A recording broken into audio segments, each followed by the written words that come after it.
दिने गोटे पूर्ण गर्भा हरिणी छुआ मानंकु संगरे नेई बनरे चरुथिबा बेले देखिला जे गोटे व्याध ताहाकु मारिबा पाई पछुआडे जाल घेराई देई उभय पार्श्वरे निया जाली सन्मुखे निजे धनुषर धरी बसी अछि।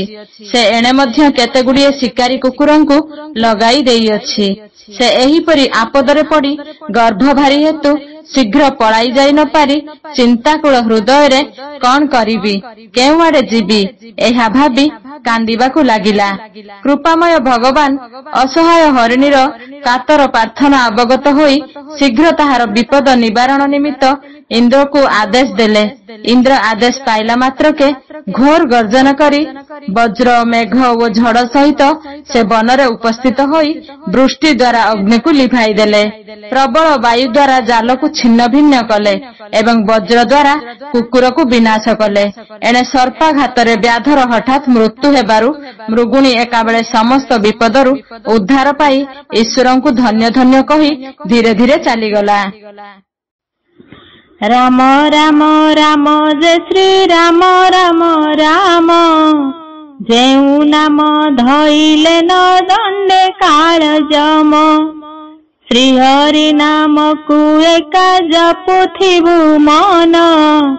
अशेष दूरित मान होइब दहन जोगी जन मानंकर परम कारण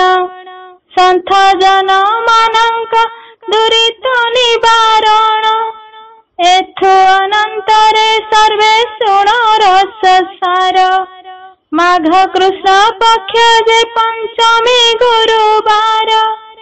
सुख एक दिने परीक्षितंक भवने आचंबिते मिलिले ताहांक सन्निधाने दंडक मंडलु हस्ते डोर कौपिन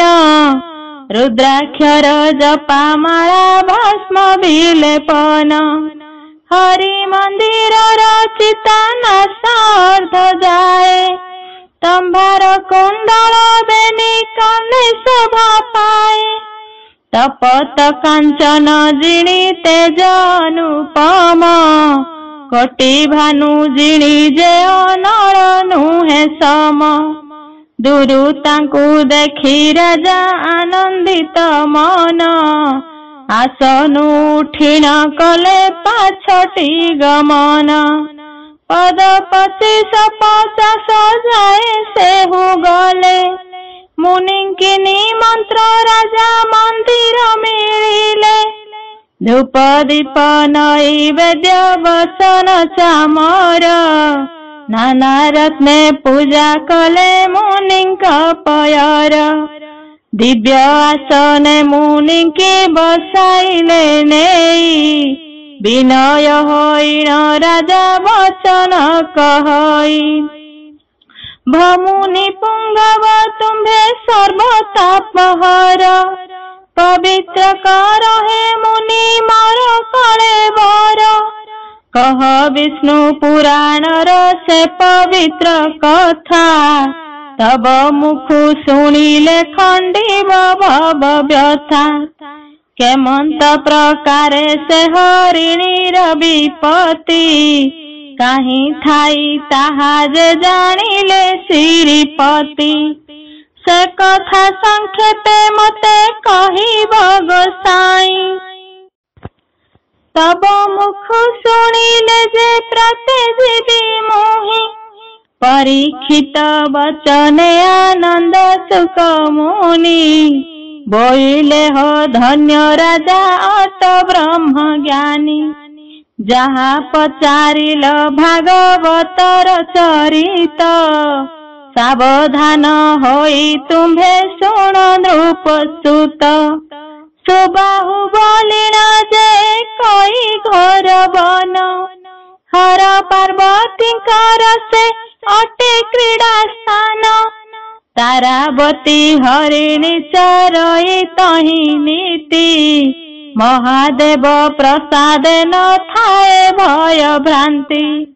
गर्भवास हेतु तार अलस गमन संगते अछंती बेनी बाळुत नंदन दैव विपाक कथा के करिब आन जहा से कपाले धाता करिछि लेखन विधि अनुसारे हुए कर्मर रचित कर्म अनुसारे जीव हुए तो जात शुभ को अशुभ जे फल दुख राशि ताहा न जानिले जीवन होई विश्वासी फलदातार करता अटंती ईश्वर माया नर आतजात करई संसार एक दिने हरिणी बनस्ते चरुथिला विरूपाक्ष शबर जे से स्थाने मिलिला एमंते हरिणी संगे छंती पिला बेनी विधाता सुमरी जे माइला स्वर ध्वनि 3 दिन उपासकु मिलिला हार एक्षणी मारिण मुझे तोषिबी उदर बंधु भाई सदर कुटुंबे संखलिबी उदरु समर्पी पुत्र नातींकु लड़ीबी एमंत 500 मन रे हरस विधाता सुमरी उगाड़ई 10 दिश चौपाशे जाल बाड़ पातिला हरसे पछरे दोहरा अग्नि लगाइला रसे निजे धनु धरी न से द्वार कुरुधिला धर्मार बलिन सान को पेशी देला निश्चिंत होइण जे हरिणी चरुथिला मनुष्यर राभ शुणी बदन टेकिला आग पाशरे जे व्याध 2 पाशे जाल पछ कतीरे अनल जलई प्रबल रे रे कार शब्द शुभई गुरु टाण आग को चाहिला व्याध करे धनुर्बाण लह लह जिहासन आसु अछि धाई मारदर बलिन से डाकई गुहाई एहा देखी तरस्त जे होइला हरिणी मूर्छागत होइन से पड़िला धरणी सचेत होइन पुणी मने विचारई केमंत प्रकारे एथु पड़ाई विमुही आगक गले शबर पिंधिब जे सर पछक गले न पड़ी मारिबी अग्निर अन्य दिगे गले जे पड़िबी जाले जाई एथि रहिथिले सन धरिब मदेही मोहर संगरे जे मरिबे बेनी पोए आबर मरिबे मोर गर्भर तनये महाघर संकटे जे पड़िला जीवन उद्धरिण रख मते प्रभु भगवान मधु दैत्य नासी नाम श्री मधुसूदन दुखी लोक बांधव दरिद्र लोक धन पथन दिशई मु करिबी किस बुद्धि आतंके डाकुछि मते रख दया निधि रख रख जगन्नाथ दुखीर संगात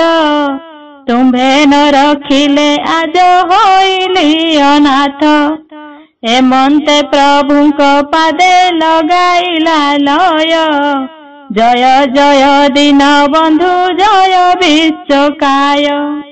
जय जय कृपानिधि जगत तारण महाभारासि निवारिण प्रभु नारायण जय जय विपद भंजन दाशरथी सात तालरु रखिल भरतिया पक्षी साबत जननी छड़े ध्रुव चिंता कला 14 भुवन लोके जाइण बसिला जय जय विश्वपति क जगत करता कंस मारी तुम्भे रखिल माता पिता रावण को मारी तुम्भे जानकी आनिल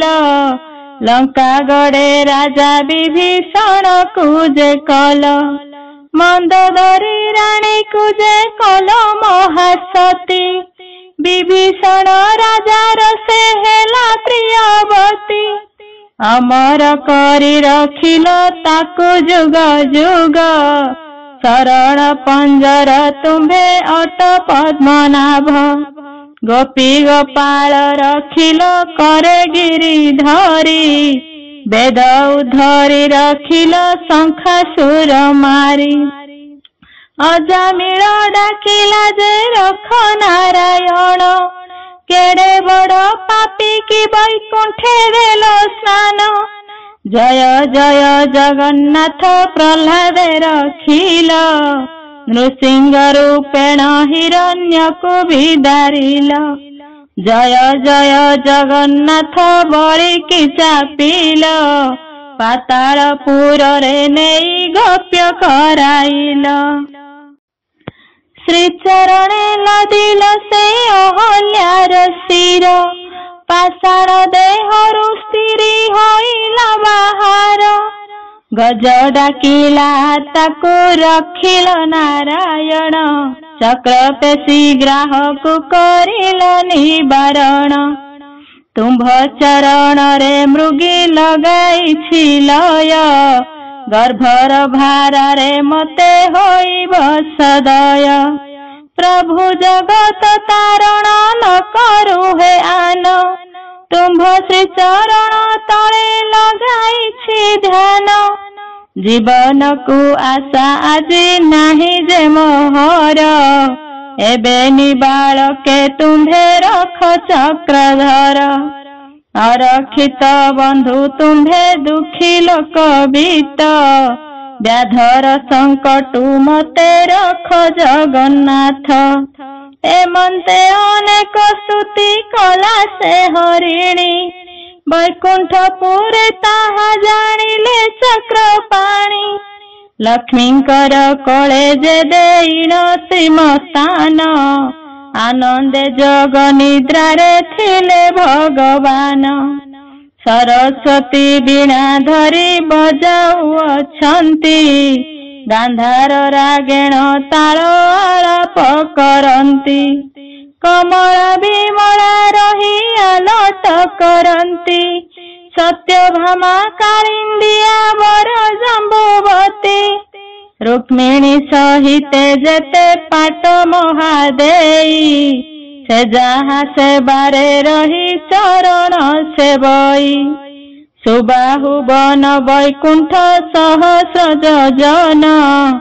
एते दूर डाकत शुभई घन घन निकटे डाकिला प्राय शुभे अनुपम सहस्रेक वज्र की पड़िला एक स्थान थर हर होइन जे वैकुंठ कंपिला अति आरती रे जहु मृगुणी डाकिला मृगुणीर आरत जे फेड़िबे गोसाई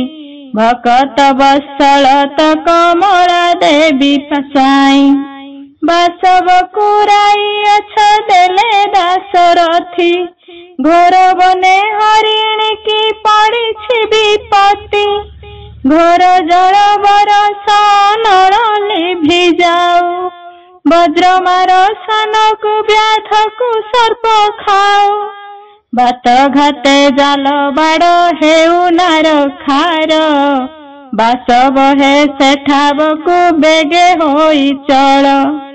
आज्ञा पाई इंद्र जे बहन चली गले चारि मेघ को तक्षणे आज्ञा जेहु देले पवन को बइले तू संगे संगे थिबु जल वृष्टि सहित रे बतास बहिबु सन को वज्र जे मारिबु से मरिब किंचित रे सबर को उराग गिरिब एमंते मोहरिणीर कष्ट हेब दूर ସ୍ୱାମୀର କାର୍ଯ୍ୟ ଘେନିଣ ଚଳ ତତ୍ପର। ଆଜ୍ଞା ପର ମାଣେ ତହୁଁ ଚାରି ମେଘ ଗଲେ, ସୁବାହୁ ବନରେ ଯାଇ ପ୍ରବେଶ ହୋଇଲେ। ଘଡ଼ଘଡ଼ି ମାରେ ଯେ ବିଜୁଳି ଘନ ଘନ, ତାହା ଦେଖି ମୟୂର ମଣ୍ଡୁକ କରେ ଶୋନ। ଦଶ ଦିଗ ଅନ୍ଧକାର କିଛି ନ ଦିଶି, ସୃଷ୍ଟି ପ୍ରଳୟ ପ୍ରବେଶ ହୋଇଲା କଆସି। 49 ମୂର୍ତ୍ତି ଧରି ବହିଲା ପବନ, ଲିଭିଲା ଅନଳ ଯେ ଛିଡ଼ିଲା ଜାଲମାନ।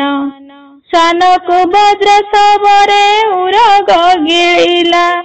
ଏମନ୍ତେ ହରିଣୀର ଯେ କଷ୍ଟ ଦୂର ହେଲା।